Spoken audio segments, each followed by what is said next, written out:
दोस्तों नमस्कार, हिंदी कुंज में आप सभी लोगों का स्वागत है। आज हम लोग बात करने चल रहे हैं महादेवी वर्मा जी के काव्य में रहस्यवाद के बारे में। इस तरह के लेख आपके परीक्षाओं में आ सकते हैं कि महादेवी वर्मा जी के काव्य में रहस्यवाद किस प्रकार व्यक्त हुआ है, इसको आप यहाँ पे लिखिए। तो यहाँ पे नमूने के तौर पे बात की जा रही है। यदि आप हिंदी कुंज चैनल में पहली बार आ रहे हैं तो यूट्यूब पर हिंदी कुंज चैनल को सब्सक्राइब कर लें ताकि आपको हिंदी भाषा व साहित्य की उपयोगी जानकारी प्राप्त होती रहे। तो शुरुआत करते हैं। देखिए, यहाँ पे परीक्षा उपयोगी दृष्टि से संक्षिप्त में बात की जा रही है। यदि आप चाहें तो इनमें कुछ और शब्दों को अपनी तरफ जोड़ सकते हैं जो कि आपके विद्यालय में पढ़ाया गया हो। तो शुरुआत करते हैं। महादेवी वर्मा जी के काव्य में रहस्यवाद एक महत्वपूर्ण धारा है। उनका काव्य रहस्यवाद और प्रकृति प्रेम से ओतप्रोत है। वे सौंदर्य और आनंद की खोज में रहस्यवादी मार्ग को अपनाती हैं। उनके काव्य में वेदना, आत्मसंघर्ष और अज्ञात के प्रति आकर्षण का चित्रण मिलता है। तो रहस्यवाद है क्या? रहस्यवाद का अर्थ है अज्ञात, अव्यक्त प्रीतम यानी कि परमात्मा के प्रति प्रेम। इसके अंतर्गत कवि उस अनंत और अज्ञात प्रीतम को आलंबन बनाकर अत्यंत चित्रमयी भाषा में प्रेम की अनेक प्रकार से व्यंजना करता है। आचार्य रामचंद्र शुक्ल जी का यह कथन है। महादेवी वर्मा जी की भावनाओं पर शंकराचार्य जी के अद्वैतवाद और बौद्ध दर्शन का प्रभाव है। छायावादी तथा रहस्यवादी कवियों में उनका स्थान उच्च है। कहीं कहीं तो इन्हें मिलन का आभास होता है। आप लिखती हैं, तुम सो जाओ मैं गाऊं, मुझको सोते युग बीते, तुम यूं लोरी गाते, अब आओ मैं पलकों में सपनों की सेज बिछाऊं। रहस्यवाद के मूल में साधक के हृदय में अपने प्रीतम से मिलने की आकुल प्रेरणा रहती है। कवि की आत्मा मानव इस संसार में बिछड़ी हुई प्रेसी की भांति अपने प्रीतम का स्मरण करती रहती है।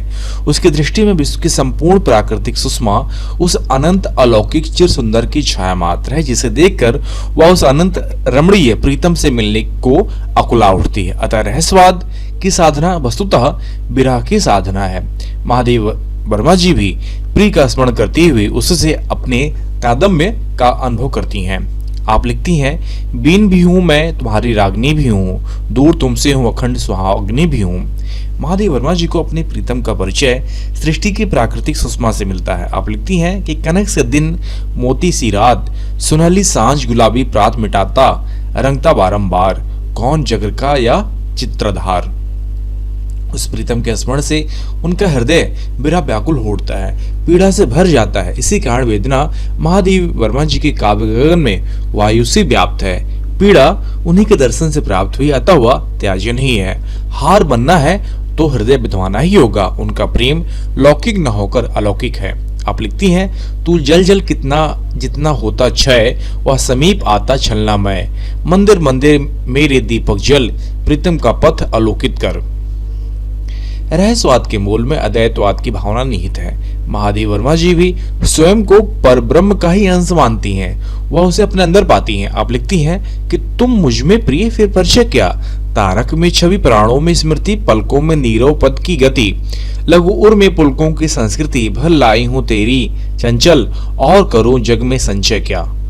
इस प्रकार वे उस प्रीतम की उपासना के लिए बाह्य उपकरणों की आवश्यकता नहीं समझती है। उपासक का अपना शरीर और जीवन ही उन उपकरणों को जुटाता है। आप लिखती हैं, क्या पूजा क्या अर्चन रे, उस असीम का सुंदर मंदिर मेरी लघुतम जीवन रे। तो इस प्रकार छायावादी कवियों के अंतर्गत एकमात्र महादेवी वर्मा जी ही सच्ची रहस्यवादी मानी जा सकती हैं। आचार्य शुक्ल जी का भी यही मत है। महादेवी वर्मा जी हिंदी साहित्य की एक महान कवित्री थी। उनके काव्य में रहस्यवाद की भावना अत्यंत गहन और प्रभावशाली है।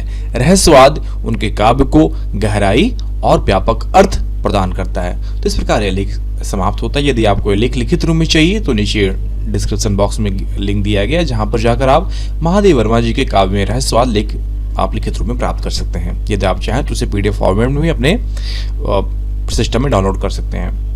यदि आप हिंदी कुंज चैनल में पहली बार आ रहे हैं तो यूट्यूब पर हिंदी कुंज चैनल को सब्सक्राइब कर लें ताकि आपको हिंदी भाषा साहित्य की उपयोगी जानकारी प्राप्त होती रहे। साथ साथ अपने विषय व अध्ययन संबंधित यदि आपको और अधिक नोट्स चाहिए तो आप hindikunj.com को विजिट करें। वहां पे आपके लिए उपयोगी अध्ययन सामग्री उपलब्ध कराई गई है। आशा करता हूँ कि वीडियो आप सभी के लिए उपयोगी सिद्ध होगा। आप सभी का वीडियो देखने के लिए बहुत बहुत धन्यवाद।